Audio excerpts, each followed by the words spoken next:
Tu sais ce que c'est? Ce sont les fondations de l'une de nos plus belles prouesses d'ingénierie. Et elles ont intérêt à être bien ancrées, car elles devront encaisser chaque rafale et chaque vibration sans jamais plier. On parle bien des fondations d'une éolienne.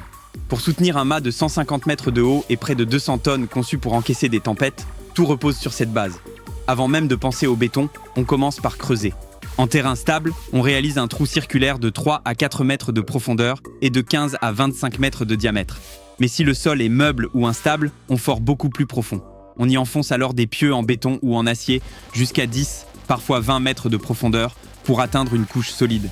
C'est ce qu'on appelle une fondation profonde. Ensuite, on pose une immense armature métallique, souvent de plusieurs dizaines de tonnes, qui servira de squelette à la base. Puis vient le béton, des centaines de mètres cubes coulés d'un seul bloc, vibrés et laissés à durcir plusieurs jours. Des tiges d'ancrage dépassent du béton, prêtes à accueillir le mât. Quand tout est prêt, on assemble la tour, on installe la nacelle, puis les pales. Et quand on lève les yeux vers ce géant, on se demande comment de si petits êtres ont pu construire d'aussi grandes reines d'ingénierie.